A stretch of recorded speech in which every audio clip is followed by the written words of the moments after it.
This is a Stereoforest production from stereoforest.com. Information, resources, and opportunities to support the show and connect with others are available at stereoforest.com/dailyreconnect. This podcast is for informational and educational purposes only and is not a substitute for medical advice, diagnosis, or treatment. If you have specific mental health concerns, please consult with a qualified healthcare professional. Now, on to the show. In today's episode, we will practice an exercise that uses emotions and a color palette to connect with the present. And then we'll explore how to use anger again, our theme of the week, to motivate us towards shared goals. Welcome to the Daily Reconnect. It's now March 12th, and I'm your host, deHaan. This quick session aims to bring you back to the present moment when you're feeling disconnected or adrift from reality. Together, we will rediscover our place in this unpredictable world, our physical bodies, and our wandering minds. Let's reconnect with what's real and present here today. After we complete this exercise, we will gather the strength within us to tackle our day and continue navigating what is often a struggle life in these fairly wild times for many, most. Anyways, let's take the elements that resonate during the following exercise, and you can leave behind anything that doesn't work for you. Modify whatever you need to while we progress through the exercise. You are not required to follow anything exactly. I'm giving you full permission here to adapt and improvise. Something doesn't click, just let my voice be the thing that you hear and connect with, or find your own path to connection. This is your moment for you to recenter and reset. Today, we're using emotions in order to reconnect with ourselves so we can connect with each other.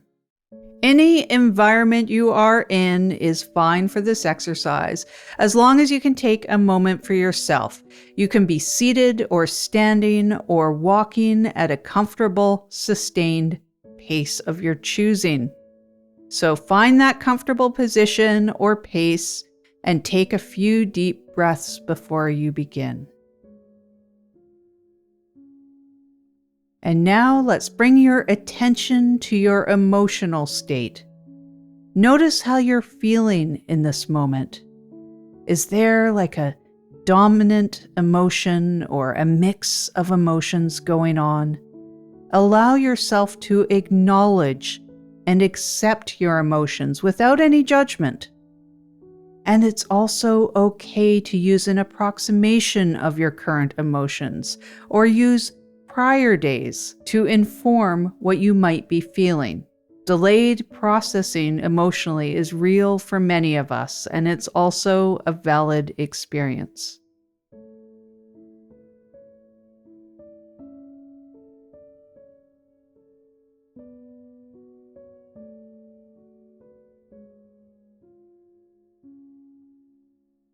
Now imagine that each emotion has a color associated with it. For example, joy might be yellow, or sadness might be blue, or maybe anger is red. Allow yourself to see these colors for your current emotions in your mind's eye, and just notice how they might interact with each other or overlap.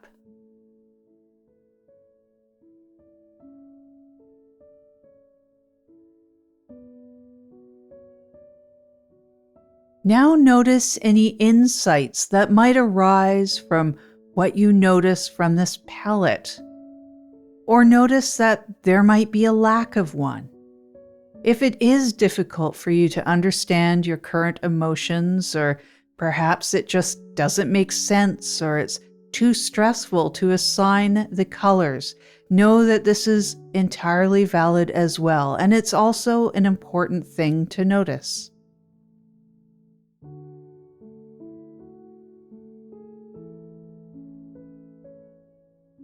And continuing with this visualization, imagine that you can use color to heal and balance your emotions.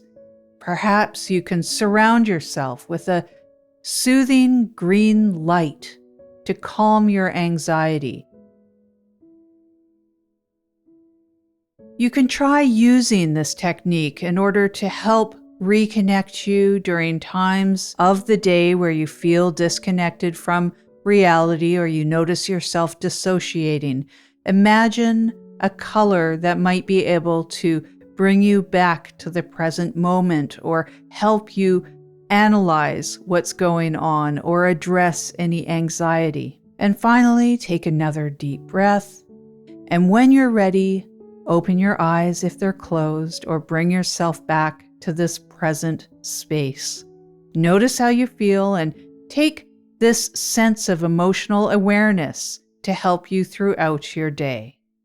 And now we will continue on to some motivation.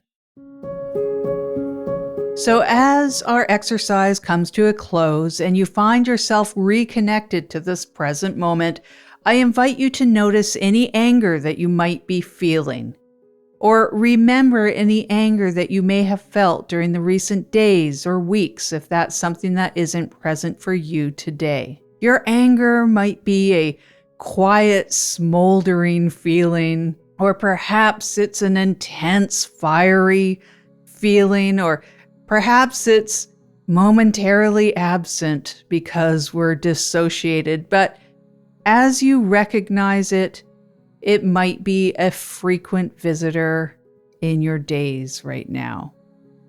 Our world gives us plenty of reasons to be angry. We have these economic systems that prioritize a few people's profit over the basic needs of many. We have so much political everything going on right now that point the finger at vulnerable communities quite frequently, and that might be some of us. We have environmental destruction continuing, and the personal impacts of these systemic failures, they show up in our days, every day, in our financial stress, in our health struggles, in our communities that are fractured apart right now. And despite what you might have been told, feeling angry about these real things in our lives doesn't mean that you've failed at being mindful or failed at meditating or failed at being present. Quite the opposite.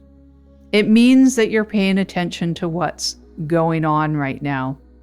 It means that your moral compass is functioning just as it's supposed to as a human being.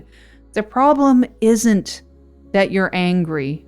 The problem is that we've been conditioned to experience anger alone, in isolation, to see it as a burden that we individually have to manage and process alone or suppress in so many of our communities and situations in the workplace and so on. We're taught that anger is unprofessional or unattractive or inappropriate.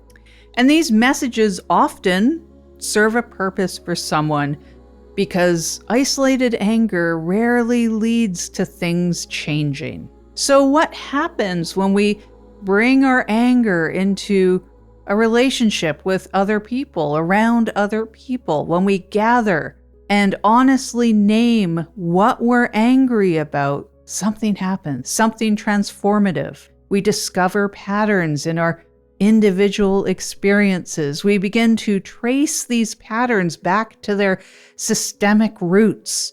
And most importantly, we begin to imagine or come up with ideas for collective responses. So today, I encourage you to take your reconnected presence and use it to reconnect with other people through authentic conversations. Share what you're angry about, not as a complaint, but as an offering, a piece of your truth, some vulnerability that might resonate with someone else's experience. And as you listen to the responses to other people's anger, notice the shared values that emerge amongst you. Are you all hungry for more meaningful connection or economic security, or for a sense that your contributions are valid or valued or matter?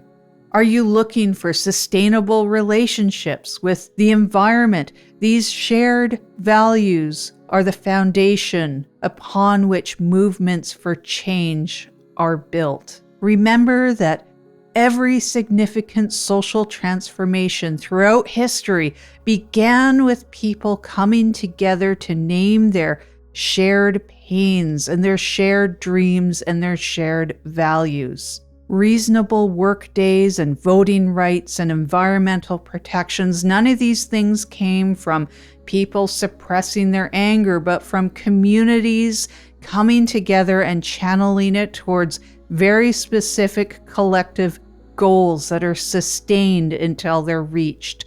Your anger is telling you something very important about your values, so let's listen to it. When joined with other people who share them, it becomes a renewable source of energy for creating that concrete change, for continuing over time. It helps you persist when the work gets really difficult.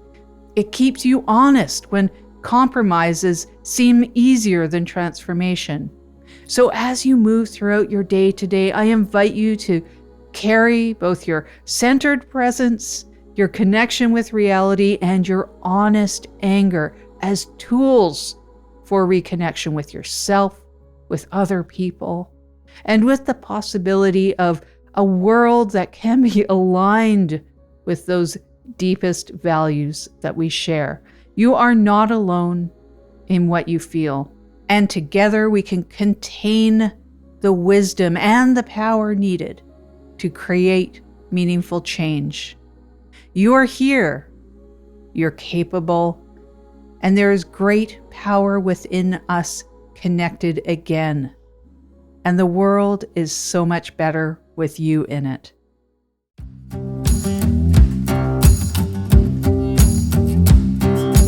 So that's it for today. It's Wednesday, March 12th. Thank you so much for joining me here, and let's connect again on Friday. Thank you for listening to the Daily Reconnect. Episodes are released on Monday, Wednesday, and Friday every week. This show was created, written, hosted, edited, and produced by deHaan. Links to contact information, ways to support the show, transcripts, the free newsletter, and our community Discord can be found in the show notes. This is a Stereo Forest production.